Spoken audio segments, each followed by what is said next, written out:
Today our speaker is Dr.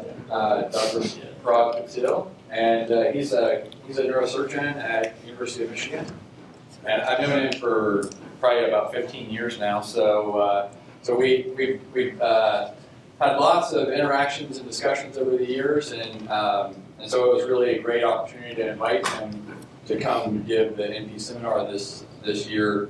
And it was part of our theme of trying to have some regional speakers come and start thinking about how we work together as a region.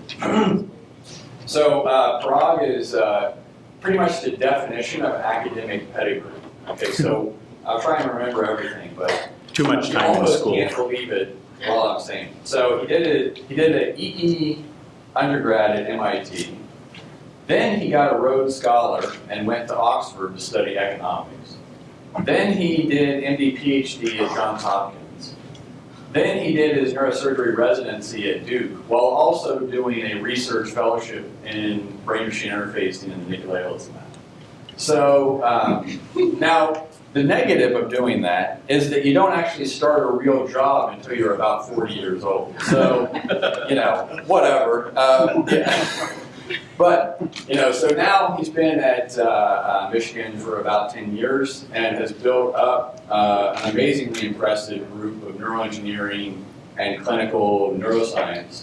And I think that's, you know, probably some of what we're going to hear about today. So, thank you. Great. Thank you so much, Cameron. Well, it's really a great pleasure to be here. Can everyone hear me? Yeah. Okay.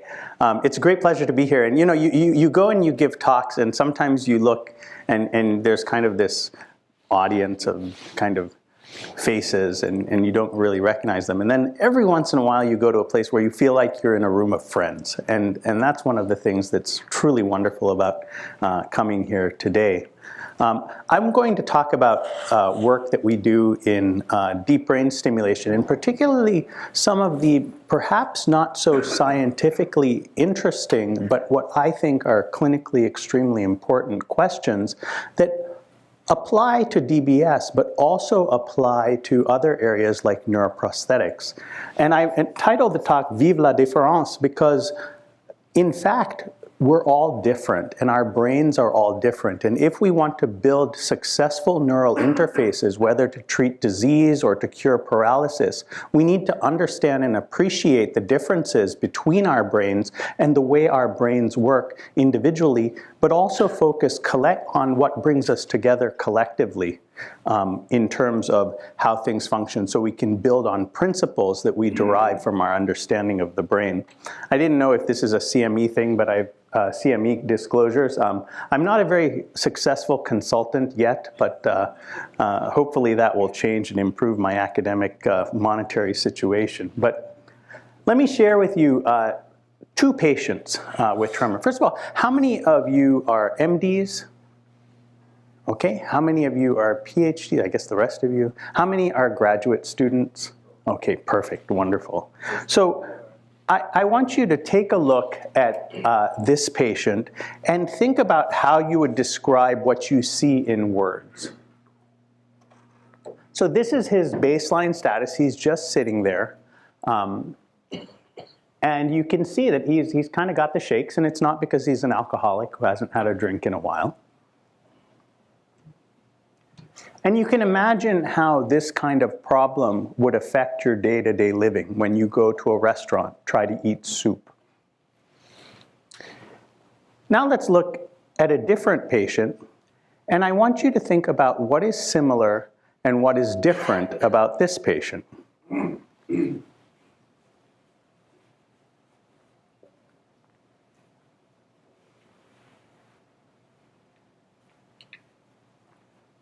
Notice his hand isn't shaking when he puts it on his lap.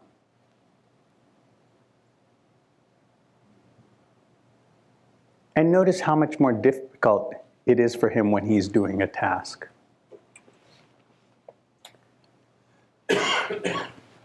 So, in the normal world, we'd say that both of these patients have tremor, and we'd use that word to describe their condition.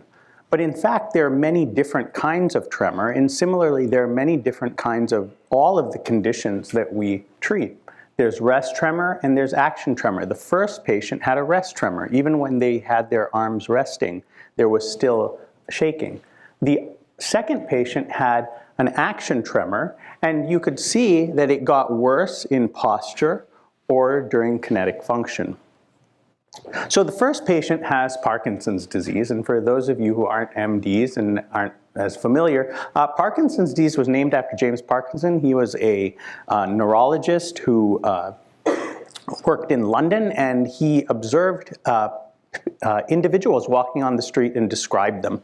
And he described the cardinal features of what came to be known as Parkinson's disease, which was tremor at rest, as we saw in our patient, slowness of movement called bradykinesia, rigidity or stiffness, postural instability, gait disturbance, a quiet voice, and changes in cognition.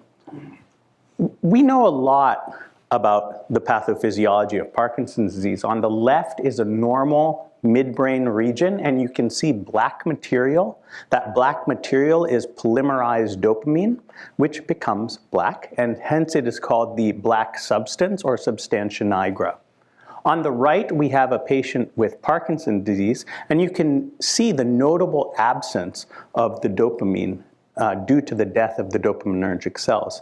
Now, don't think that Parkinson's disease is simply a death of these dopaminergic cells, because in fact there are lots of different neurotransmitters that are affected, and we've come to understand at the pathophysiologic level some of the changes that we see in cells. The treatment of Parkinson's disease has been around for a long time. Shaking palsy was the name given by Galen in 175 AD. Parkinson published his work in 1817. Charcot named the disease in 1861. Carlson invented or discovered levodopa, which is a precursor of dopamine, and it only took a decade for him to treat patients with it. It took only 2 years for FDA approval, and he won the Nobel Prize in 2000. Essential tremor, which is the disease that the second patient had, has been described for millennia. In fact, there's an Egyptian papyrus from 1600 BC. There's Ayurvedic, South Asian medical texts from before that, which describe the shaking associated with essential tremor. The term essential tremor was coined in 1874 by an Italian neurologist, and he was describing a severe isolated action tremor. Am I getting feedback? Oh, okay. So we understand much less about essential tremor, even though about 4% of the population may have essential tremor. This is as opposed to about 1/3% of the population that has Parkinson's disease. We suspect that it comes from the cerebellum through cerebellar outflow tracts, but in fact, the functional neuroimaging that we've tried to that scientists have tried to use to understand where the tremor is coming from has not been very successful. But what we do know is that treatment of the cerebellar outflow tracts at the thalamus are a successful treatment for essential tremor. In terms of the development, the Edwin Swift Papyrus, as I mentioned, Barisi in 1874. In 1964, propranolol, a beta blocker, was developed by Black. The FDA approved propranolol for ET 3 years later, and primidone, which is the secondary medication, was introduced in '86, and in 1988, Black won the Nobel Prize. So there's a history of medical development. Well, I'm a neurosurgeon, and even though I treat all of my patients medically before operating on them, I wanted to tell you a little bit about the development of surgery for movement disorders. So in the 1900s, it came to be understood that the brain had structure. And in fact, there was a region of the brain that seemed to control movement. This was work that was described by Fritz and Hitzig and others as a result of seeing battlefield injuries in the Franco-Prussian War. About that time, medicine had evolved to the point where neurosurgery only had a 30% mortality rate, and therefore surgeons were starting to operate on the brain for functional diseases. I'm a functional neurosurgeon, which isn't as opposed to a dysfunctional surgeon, though one might say those are one and the same. But functional neurosurgeons are interested in diseases that affect brain function, even if the MRI might appear normal. And so Victor Horsley was perhaps the first functional neurosurgeon, and he reasoned that if I know that there's this area of the motor cortex that is responsible for movement, perhaps one way that I can treat upper extremity tremor is to remove that portion of the brain. And so he would perform a craniotomy and remove a portion of the motor cortex and create enough weakness that the tremor would go away. This operation had some negative side effects, namely seizures, cognitive changes, and so on. And it was hard to control the amount of injury to the brain, even though it was desired. And so A. Earl Walker, who was a Great Lakes neurosurgeon, he was in Chicago, developed something called the pedunculectomy, which was where he went in underneath the temporal lobe, which is here, and would make a small lesion of the internal capsule. Dr. Cooper in New York was doing that operation and accidentally got into a lot of bleeding. He had to stop the operation and close up, and he noticed that the patient in fact got better. He knew there was something called the anterior choroidal artery in the region that he thought was the likely source of the bleeding, and he knew where that artery goes in the brain. And that was some of the first evidence that operations of the basal ganglia, which was the region fed by the anterior choroidal artery, could result in improvements in Parkinson's disease. Both in the United States and in Germany, surgeons were interested in developing more precise ways of addressing disease. And they reasoned that perhaps if there was a way to create a coordinate system and pass an object into the brain minimally invasively and create a small controlled stroke, perhaps in the internal capsule or in the basal ganglia, that this could result in improvement in patient symptoms. So what are the problems that arise in doing that? Well, one is that they didn't have the advantage of MRI and all these other wonderful imaging technologies, and they didn't know much about how the brain was organized. And so they started to study the brain, and specifically the thalamus. And so Hassler, who was a neurosurgeon in Germany, came up with a nomenclature based on the structure of the thalamus, both histologically and functionally, from studies that were done in the operating room. And as you can see, he's got a little Faraday cage around the head for his intraoperative electrophysiology. Fortunately, with digital signal processing, we don't need that anymore. But what I want to point out is that the thalamus, which for our purposes is the relay station of the brain, has a structure to it. And different parts of the brain feed into different parts of the thalamus. And so in the anterior portion, there's something that is called VOA. One of the things that allows us to have better job security is there are about 4 different nomenclatures for the thalamus, and they're all very confusing. But and they differ between the nomenclature for, let's say, a monkey and a human being and so on. But the bottom line is that there's an anterior portion where the thalamus receives input from the rest of the basal ganglia. There's a region just behind that which receives input from the cerebellum. And then finally, there's a sensory area that's behind that. So they had come to understand a little bit about how the thalamus works and how it's organized. And now the question became, how do you put something into the thalamus into a very precise spot? And this is where atlas-based targeting arose. The concept of atlas-based targeting is that every brain is the same and every brain is organized in the same way. So if I take a cadaver specimen and I do histology and I do Weigert staining, which turns white matter black and gray matter white, as you see in the picture on the left, I can create an outline of the structures of the brain.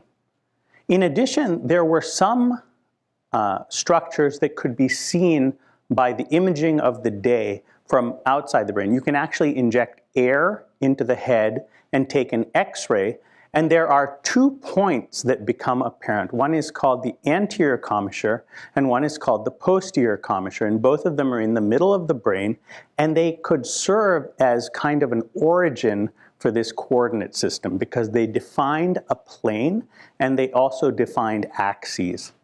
So for essentially the next 60 years, everyone used atlas-based targeting, and even today, the majority of neurosurgeons doing this kind of work in the brain use atlas-based targeting. And the majority of science is done using atlas-based targeting. And so what was possible was the VIM Thalamotomy, in which a probe was placed very precisely into the brain. Patients were tested with electrical stimulation to see where that probe was located, and a controlled lesion was made, which would relieve tremor. Incidentally, focused ultrasound therapy is exactly this, where the targeting is done with an MRI, and instead of passing a probe into the brain, it's done with focused ultrasound. So these are all lesional approaches. Well, what about deep brain stimulation? Deep brain stimulation didn't start recently. It's actually been around for 60 years. And it was pioneered in New York by a guy named Lawrence Poole, who kept a patient in the hospital for 8 weeks and put in a chronic stimulating probe to see if he could affect depression and anorexia, a desire not to eat, in a patient with Parkinson's disease. So the first application of DBS was actually for a psychiatric indication. The problem at that time is that to control the DBS, you'd probably need a computer the size of this room, and that became inconvenient. For those of you who work on functional electrical stimulation and brain-machine interfaces, it's a little bit like having the engineer and the computer and the tower and everything else with the patient. It wasn't until technology advanced to the point where a heart pacemaker had been developed that this could be then applied. Hosobuchi, who is a Japanese neurosurgeon, was the first to use deep brain stimulation, and this was for the treatment of pain, which had a FDA approval for a period of time. Alim Louis Benabid, who's probably the most famous DBS surgeon in the world, applied that then to movement disorders because he knew that when he was doing thalamic ablation, that stimulation relieved tremor, and he reasoned that putting that stimulator into the thalamus would also relieve tremor, and in fact it did. So today we have DBS, and essentially what a DBS looks like is there is a wire that passes under the skin to the brain to a very precisely located electrode, and there's an implantable pulse generator that's located in the chest. You can have one that has 2 channels on one side or put in 2 on either side. Signals go up into the nucleus and hopefully help with the patient's symptoms. The FDA-approved targets for DBS for movement disorders are the thalamus on the left, the subthalamic nucleus in the middle, and the globus pallidus, which is on the right. So deep brain stimulation is a pretty simple device from an electrical engineering standpoint. It's a simple pacemaker. It has 4, or some now have 8 contacts on each lead, and it has a pulse generator where you can choose the contact being stimulated, the polarity, the amplitude, the frequency, and the pulse width. Although there's some work being done on closed loop feedback control for deep brain stimulation, it's still in the research phase. So let's see what deep brain stimulation is able to do for our patient with Parkinson's disease. And you can see for a well-placed electrode, you can get really remarkable and dramatic benefit.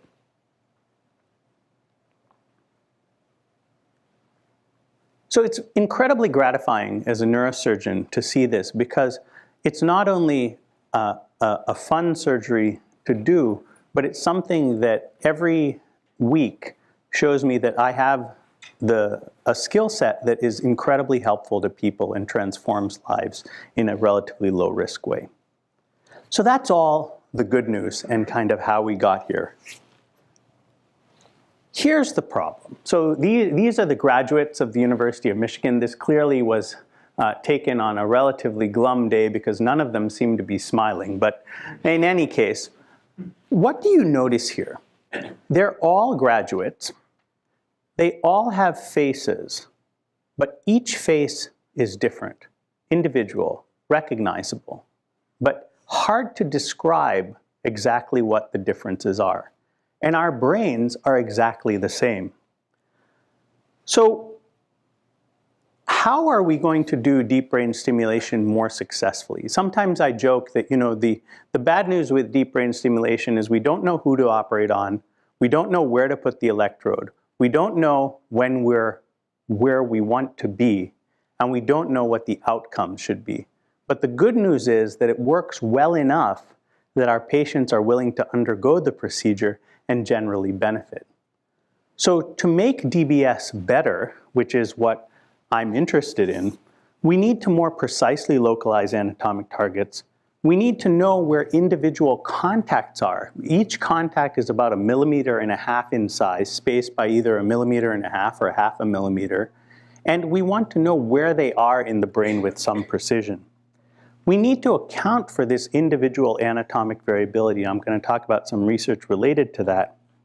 And we need to account for the variability that we see in the clinic in terms of the outcome. So when I'm sitting with a patient before surgery, I can't tell them how good they should be with precision after the surgery.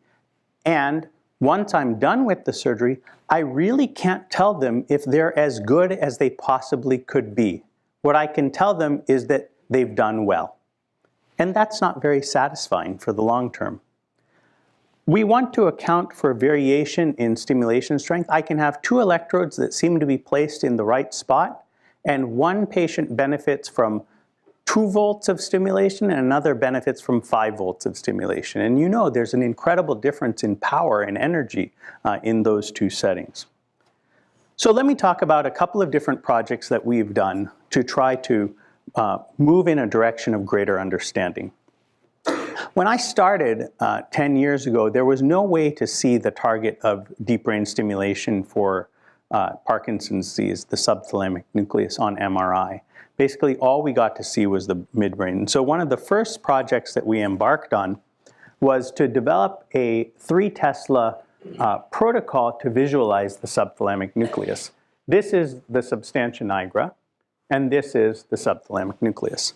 Now, for those of you who work on imaging, the question becomes, well, how do you know that what you see in the picture is actually what you think it is anatomically? And so we wanted to do next was to validate it. So the first question is, how big should the human subthalamic nucleus be? Well, we couldn't get patient volunteers to come in and have their subthalamic nucleus measured. And so I looked in the literature, and there was actually a study of 100 individuals done in Russia and published in Russian. And one of the great things about being at a university is when you see a paper in Russian, you can find someone from the Slavic language department who is willing to translate that paper for you. And so we were able to look at the size or the dimensions of the subthalamic nucleus from that paper and compare it with what we saw. And we found that they were essentially precisely the same, which gave us some confidence. How else can we verify this finding? Well, one of the things that people had done for a long time was electrophysiology, and we're going to talk about that in just a second as well. The idea of electrophysiology is that by listening to the sounds or observing the electrical activity of the brain, you can tell where you are. And so you can get some sense of when a probe is entering the subthalamic nucleus and when it's exiting the subthalamic nucleus. So we did a CT protocol where we could visualize leads, and we knew what the microelectrode recording was on that last pass before we put in the lead, and so therefore could compare the size of that visualized region that was traversed in the STN by the lead with our microelectrode recordings to see if the MR visualized STN was identical to the electrophysiologic STN in the same way that we had previously confirmed that the MR visualized STN was identical to the anatomic STN. And we found, in fact, that was the case. There was relatively good correlation, a lot of noise because, we have quantization voxel effects in the MRI and so on. This is on the order of several millimeters. So we're if we have 1 or 1.5 millimeter voxels, you're going to have some jitter. But one thing that we noticed quite consistently is that there was a little bit of a difference between the microelectrode recording dimension and the imaging. And we think that that's because as you come close to a nucleus, it takes a little while to realize that the signals that you're looking at are in fact that nucleus. And so we tended to underestimate the size of the STN from microelectrode recordings. So then the second question became, well, if we think that this direct visualization is going to be useful, how does it compare with traditional atlas-based targeting? And so we looked at the same patients with the best fit that we could do for a linearly transformed atlas. And what we found is actually that the correlation was terrible. And why is that? That's because each individual brain is different from the atlas, even when you scale it. So I'm about to show you what I think is the most important slide of this entire talk. These are the brains of 3 of my patients who have undergone DBS. What you can see are the ventricles up top, which are the fluid-filled spaces in black. Below the ventricles is the thalamus, and below that is the substantia nigra and the subthalamic nucleus. I think all of us can see that there's tremendous differences between these 3 individuals in the shape of each of those structures. What's also critical is there are differences in the relative positions of those structures compared to each other. So I tried to make them, kind of as aligned and scaled as possible. But what you can see, for example, is the patient on the left has a very short, flat pancake-like STN, whereas the patient on the right has a relatively large bulbous STN. And in fact, that's what we saw in microelectrode recording. The problem and the challenge for us is that there is no way to scale an atlas that is going to match these 3 patients. And therefore, the rest of our research has been based on atlas-independent patients, atlas-independent individualized modeling. So the summary for this is that the MR visualized STN on 3T imaging visualizes the STN well, that it's been confirmed in terms of electrophysiology and anatomy, and most important, that there is profound individual variability in our patients that we have to account for if we want to take DBS to the next level. So, okay, great. Now what do we do? Well, we know that the brains are different, so how do we target deep brain stimulation surgery to get to the right spot? And that's the second project that we worked on. So I want to introduce an idea that's probably familiar to most of you, which is the difference between accuracy and precision. Accuracy is hitting the spot where you want to be on average. There may be a bell curve that could be quite wide, but the average spot that you hit is where you want to be. Precision is the width of that bell curve. So if you have bias and precision, you may have a very tight cluster, like in the upper right, of arrows fired, but they're not where they need to be. And these 2 different kinds of issues arise in DBS targeting. So we looked at atlas-based targeting, which I've already described, and we compared it with individualized targeting. In atlas-based targeting, we do it based on a coordinate system centered on the midpoint between that anterior commissure and that posterior commissure that we can see on the MRI. And so what we were able to do is compare what atlas-based targeting recommended to what we actually could see in terms of the midpoint of our MR visualized STN. And so when we compared those two, we saw a certain offset from the midpoint of the intercommissural plane and a certain amount of variability. So the standard deviations were like 1.3 millimeters or so on.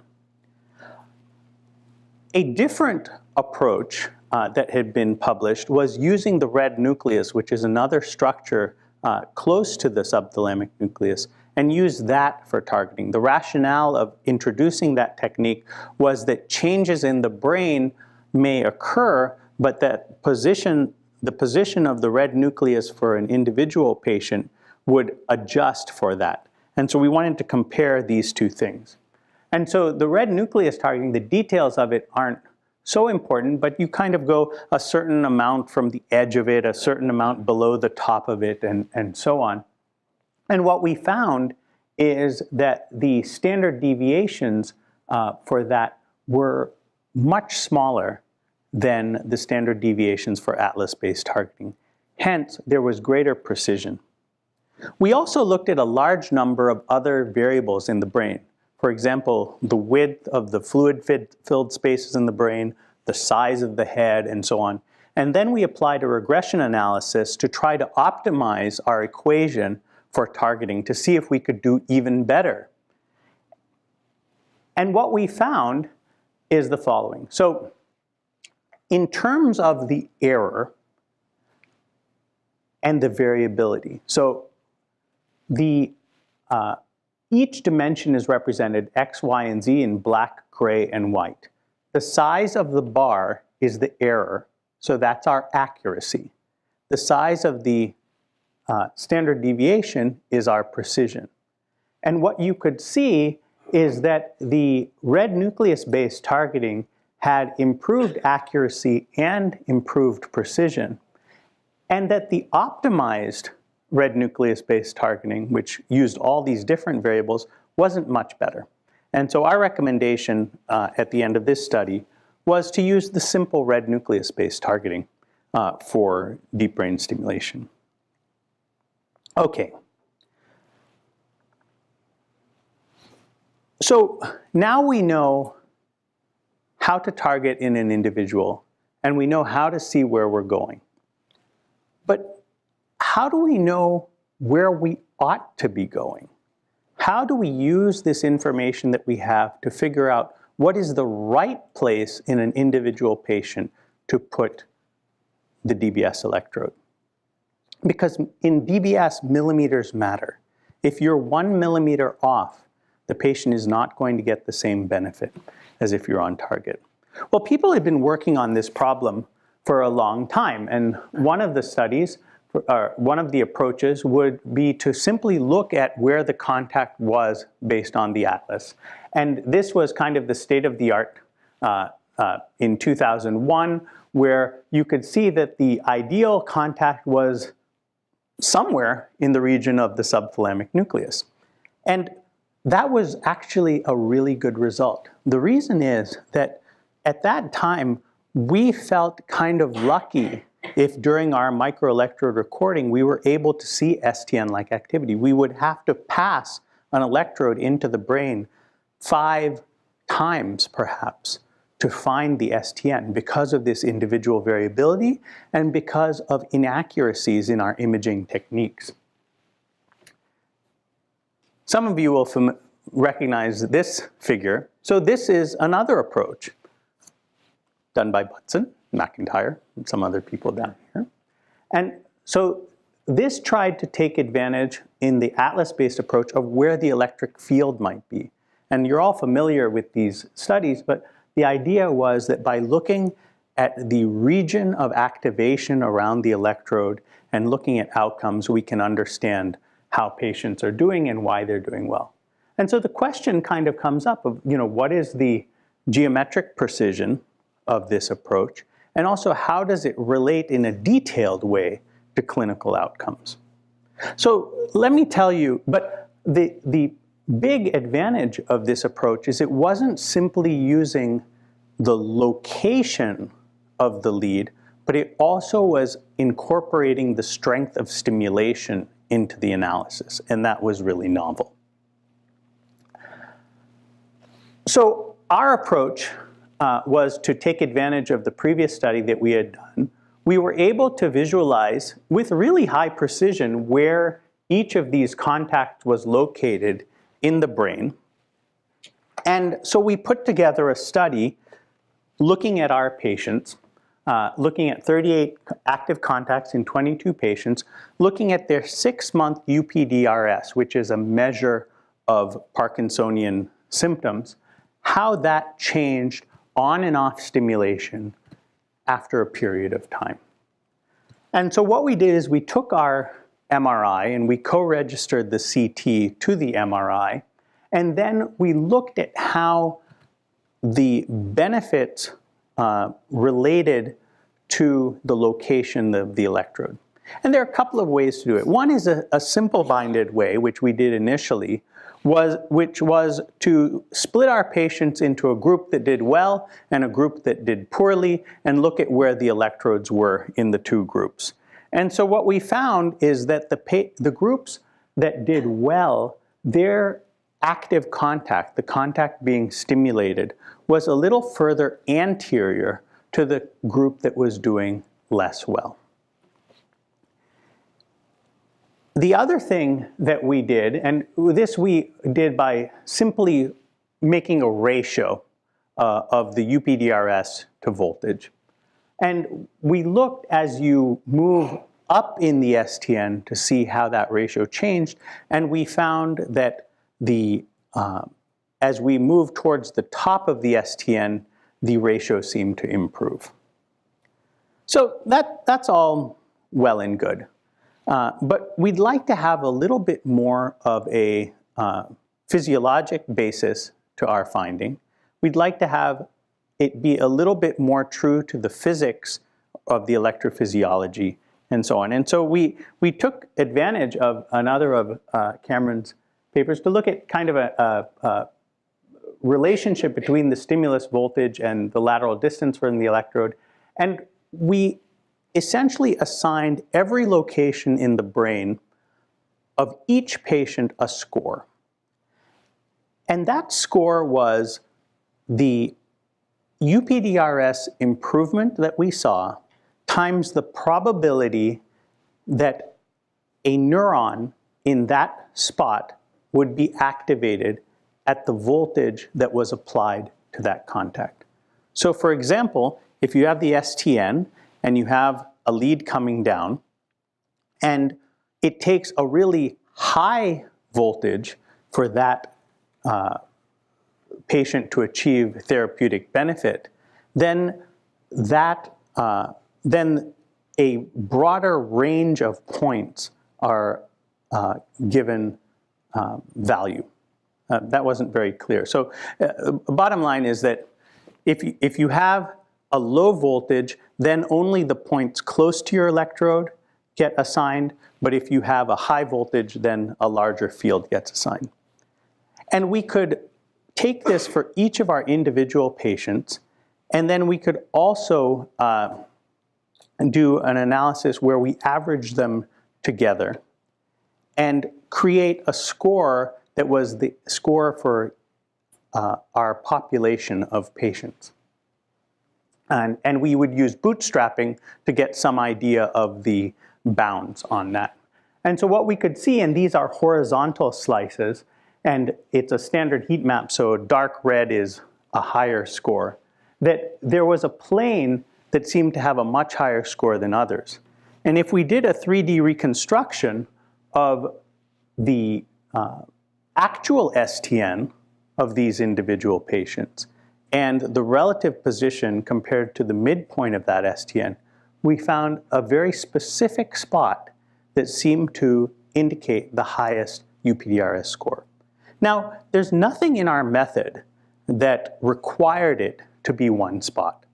For example, if there was a single fiber track that passed along the top of the STN that had was the site of efficacy, then we would expect to see high scores that would form kind of a line.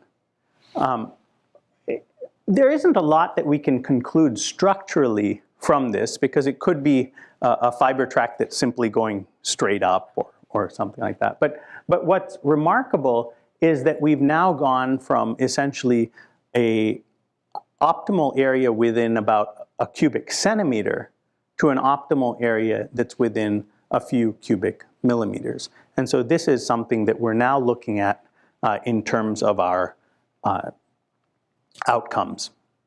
So we know where we are. We know where we need to go. In the operating room, how do we know? Yes? The electrode was actually into the STN, or was just close to the STN? So that's a very good question, but it's actually very hard to say one way or the other, because it's actually right at the top. And so it's at the border of the STN. And so whether it's slightly in or slightly out, we're not able to say. So we know where we want to go.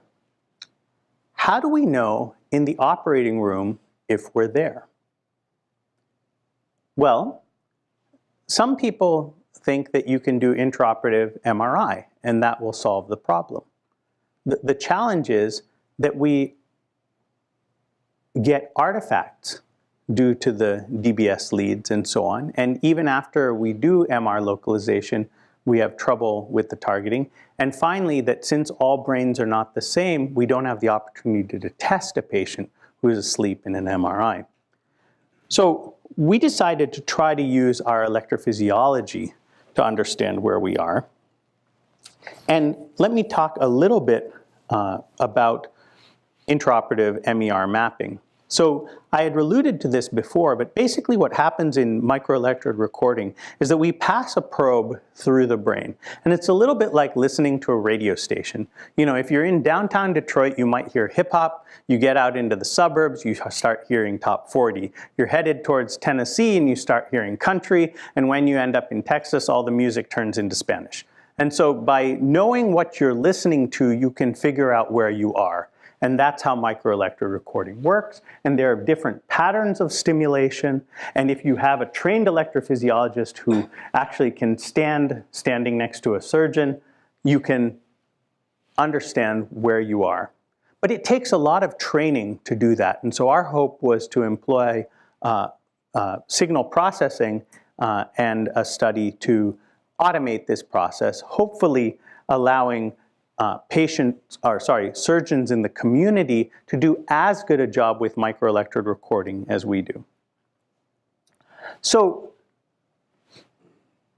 we built an intraoperative recording device which basically did broadband recording from our microelectrodes. And we also had it set up so that in real time it could correlate with our patient-specific MRI, with our individual patient MRI. And we use the following rationale. If you look at these three trajectories, you see that they pass through gray matter, which is where the cells are located and which produce the signals that we see in different ways. So the most anterior trajectory doesn't go through gray matter till it reaches the end. The middle trajectory goes through the STN and into the SNR, and the posterior trajectory goes through the thalamus, the STN, and the SNR. And so they create profiles in terms of voxel intensity associated with the trajectory. And there had been some work done earlier that a high-frequency band of signal, essentially the noise floor of your microelectrode recording, reflected cellular density. And so we looked at the correlation between those two things. Our approach was to create several hundred potential trajectories and then do a maximum likelihood estimation compared to the data that were recorded in the operating room to see where we were. And that strategy actually ended up working pretty well. We looked at 20 trajectories in 13 patients, and we basically created about 100,000 voxel-based trajectories, some of which were redundant, and then we collected the top few percent scores and averaged them together to form an estimate of where we were. And how did we do? Well, actually, it worked pretty well. So if we assume that our gold standard is the trajectory that we think we're on, and then we compare it with the trajectory that our electrophysiologic algorithm says that we're on, what we find is that our algorithm worked better than our targeting. So to kind of where the rubber hits the road in the operating room is we know that there's going to be variability between patients, but in general, is it better to bet on the algorithm or better to bet on our initial targeting? And so we compared the accuracy, and you can see that in 70% of the cases, the algorithm worked better. Why is this important? It's important for two reasons. One, it says that the algorithm on average works better. But importantly, what we see is there aren't cases in this small sample where the algorithm was way off. Because remember, we're treating individual patients, and being way off in 1 or 2% is a disaster. The other thing that was really heartening is that our algorithm also told us where we were and where we needed to go compared to our previous study. And 4 out of 4 times that we were slightly off, it predicted the right direction for a change. Okay, I'm going to go kind of quickly through the next one so we have some time for questions. And I think I'll finish with this one. So how does DBS work? There's been a lot of study associating the efficacy of DBS with beta oscillations in the brain. But there have been other studies that said that DBS was not associated, the most effective location for deep brain stimulation was not associated with beta oscillations. And so we did a study comparing the beta oscillation profile through microelectrode recording with our patient outcomes, or actually, sorry, with the location of our effective stimulation. And so what we found was these are two beta power profiles. One, the dashed lines on the left show the top of the STN, the dashed line on the bottom shows the bottom of the STN. And so these two profiles show a patient who has maximal beta oscillation above the STN and a patient that shows maximum beta oscillation within the STN. And so what we did is we looked at these different trajectories in individual subthalamic nuclei to see where that beta oscillation profile, what the shape of that beta oscillation profile was, and where our contact of most effective stimulation was. And what we saw is that there was regional variability. So if we think about the midpoint of the STN and we divide into 4 quadrants, anterolateral, anteromedial, posterolateral, posteromedial, and we look at where the maximum beta oscillation was with respect to the dorsal border of the STN, what we see is some clustering. So if you look at the Christmas spirit red dots and the green dots, you see that they kind of group together. And particularly when we look at the active contact location and the maximal beta location, there seems to be a real separation. And so what we found after some analysis is that there's a difference between the active contact and the location of beta oscillation, which seems quite systematic, but it has to do with how you target the STN. So the active contact, like our previous study had found, is always along the border, the superior border of the subthalamic nucleus. And that corresponds extremely well with maximal beta activity if you're lateral in the STN. But if you're medial in the STN, then there's a statistically significant difference between the location of maximal beta power and the location of the active contact. So the last topic that I wanted to talk about was thalamic segmentation. I'd be happy to talk about that later. This is essentially trying to get beyond the problem of subthalamic targeting to look at thalamic targeting, because the hard thing about the thalamus is that even with our best MRIs, it's still hard to see what the structure is. So I thank you very much for your attention, and I'd be happy to answer any questions that you have.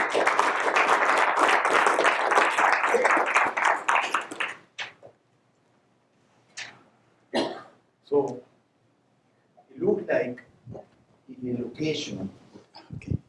It looks like if the trend in improvement is related to this area above the STN, that actually is an extra STN target, which probably we don't understand well probably so far, but maybe a pathway or something that is actually getting part of the stimulation and it's going somewhere else in the brain rather than the actual STN. Huh? It looks like because you are saying that if you go outside, you get even better result, you know? Yeah. So that's a great question, and there's a lot of subtlety to it. So the question is, let's assume that our maximal point of stimulation is outside of the STN. What does that tell us about the mechanism of DBS? Well, there are a couple of complicating factors. The first complicating factor is that we know that fibers are stimulated more effectively than cell bodies. So if you have a fiber running next to a neuron, it's probably the fiber that's going to get stimulated and not the neuron. The second is that we don't know if the signals are going anterograde to have their effect, or if they're going retrograde to have their effect. Because when we're stimulating on an axon, we don't know what direction it's going to go in.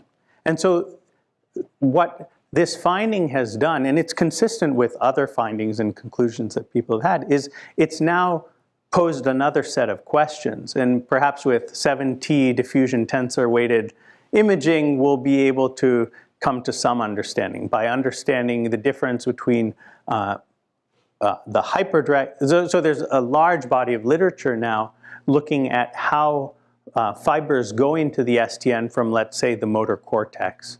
And maybe that's the site of action. But I think it helps to guide our research by having some constraints. Yeah, you spend a lot of time looking at thank you.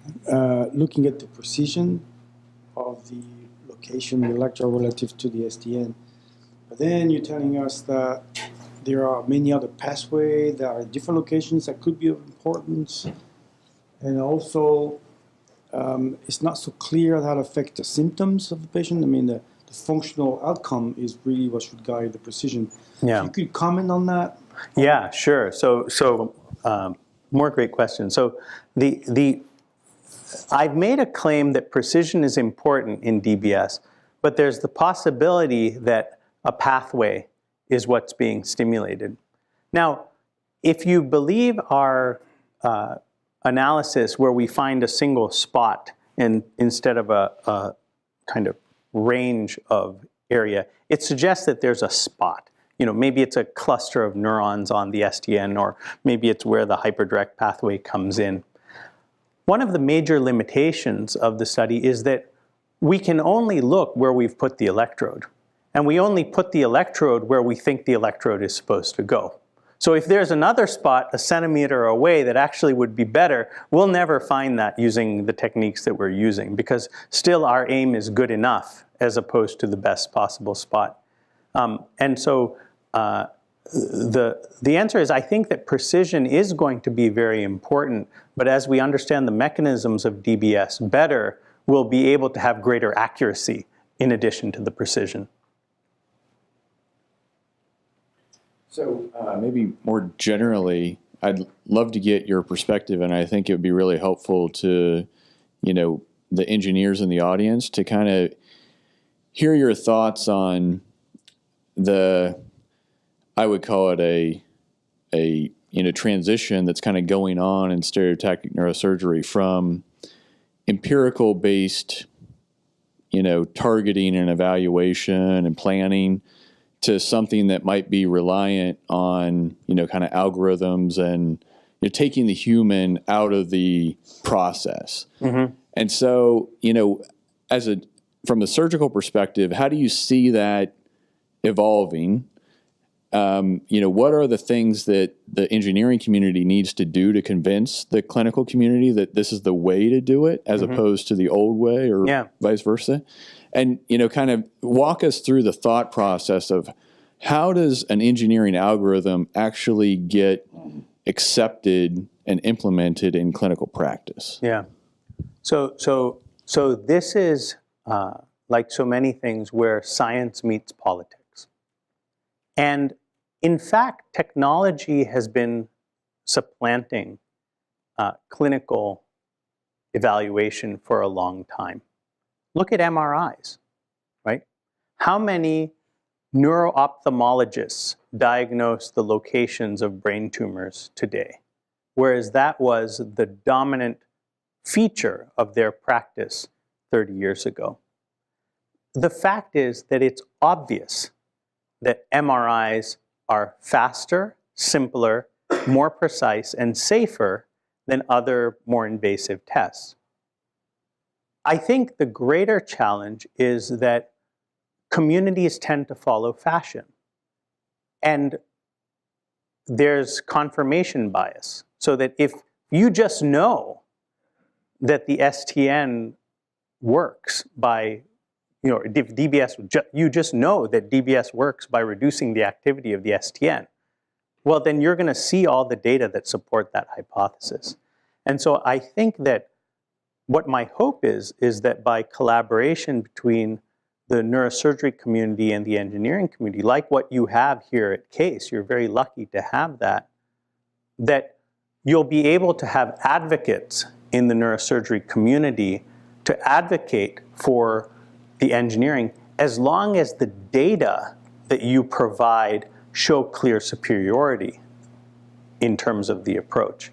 And I think that will win. And also, neurosurgeons tend to be a geeky bunch, and they like technology, so if you can let them use technology, it'll be better. So for example, there's a lot of interest in focused ultrasound, which, except for the fact that you shave people and you don't have to drill a little hole in their head, is not as accurate, But it's captured the imagination of the community. And so it's moving forward. But I think the same things can happen with imaging and electrophysiology, the kind of stuff that you do. I have a four-part question. I have a three-part memory. I have a three-part question. Thanks for the lecture. It's great. It's, But I want to start at sort of a big picture. Yeah. How many... in the overall clinical community, how many patients do you have to replace a lead because it's not placed correctly? The function that they obtain after the procedure actually is inadequate, and you believe it's because of electrode positioning, but you've completed the procedure and now you have to go back in. Mm-hmm. How many of those, how frequently does that happen? So very good question with two answers. One is, what is the accuracy of the actual lead placement? And the other is, what is your willingness to admit it? Yeah. And so the complaint of my graduate students is that we don't have enough variability in our lead localization, so that when I put in a lead, they all end up in the same spot because I have all this technology to help me. Yeah, but I'm not talking about you. I'm talking about the community as a whole, right? So I think in the community what happens is, and there's actually papers on this, that there's a lot of poorly placed electrodes. I would say that probably 1 in 10.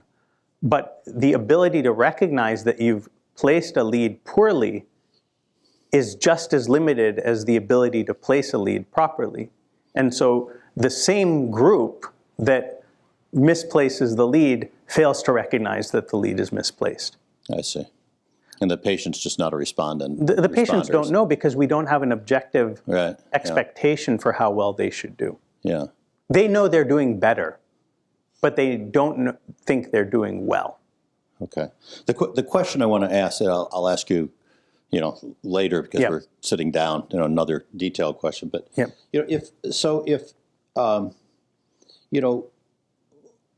what are the residual dysfunctions that these patients have that Yeah. are not treated by Yeah. by the DBS? But we Yeah. don't hear a lot of that. Super question.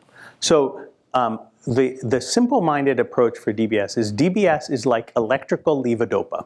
So essentially, if levodopa helps the symptoms, then DBS will help the symptoms. However, there are many symptoms of Parkinson's disease that are not helped. Broadly speaking, motor symptoms are improved with DBS, more in the upper extremity than in the lower extremity. But there are other problems with thinking, which are not helped, problems with depression, which are not helped, problems with the autonomic nervous system that are not helped. And so what happens as Parkinson's disease progresses with DBS is that the motor symptoms continue to be stably improved, but the symptoms that are reducing quality of life become these other non-motor symptoms, and that's why there's so much attention paid to them now. Gotcha. Okay. Okay. And is there any indication that an earlier intervention has any advantages? Oh, yeah. So in the New England Journal, there was an early STIM study that was done. There's no clear data to suggest that DBS changes the progression of Parkinson's disease, although some studies suggest one way or the other. The issue is, when would you have DBS if DBS had no risk? And the answer is that you'd have it essentially at diagnosis. Because then whenever you got to the point where you actually would need it, you'd turn the thing on and have the benefit. But the reality is that DBS does have risk. It has about, I always tell patients there's a 1 in 20 chance that you're going to be sorry that you had the surgery. I think the truth is more like a 1 in 50 or 1 in 60, but I tell them 1 in 20. And so what the right time to have DBS is just when you start to have side effects of the levodopa. That's the optimal time, because then you have the most quality of life improvement over time. And that's what was shown in this early STIM study. Okay.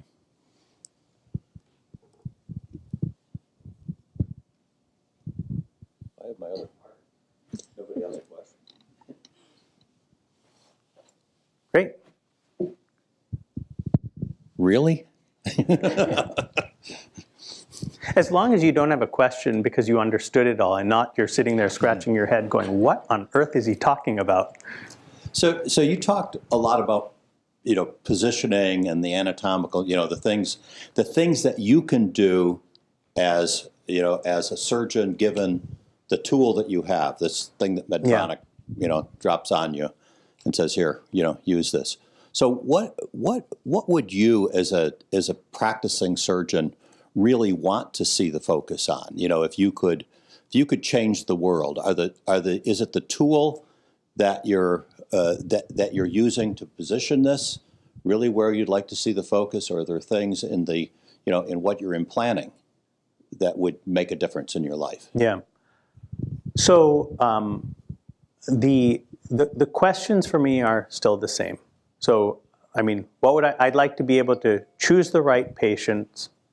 I'd like to be able to tell them in advance how well they should expect to do. I'd like to put an electrode into the right spot with the least number of passes. And then I'd like to be able to measure how good a job I did. I think where engineering really comes in is with that middle step. Not every neurosurgeon has the benefit of having a neurologist who comes to the operating room and does testing, who has a speech pathologist who comes to the operating room and does testing, who has a PhD electrophysiologist who mostly comes to hang out, but we really enjoy hanging out together to help us with the targeting, and has the resources that we have at the University of Michigan. My goal and my fundamental belief is that biomedical engineering can make every neurosurgeon as good as I am with all the resources that I have, with the appropriate application of algorithms and technology. I don't know that it's going to be the next Google and make $1 billion, but I think in terms of helping the literally million patients in the United States who have Parkinson's disease, I think that can be a very significant contribution. All right. Well, I think on that note, let's end. So.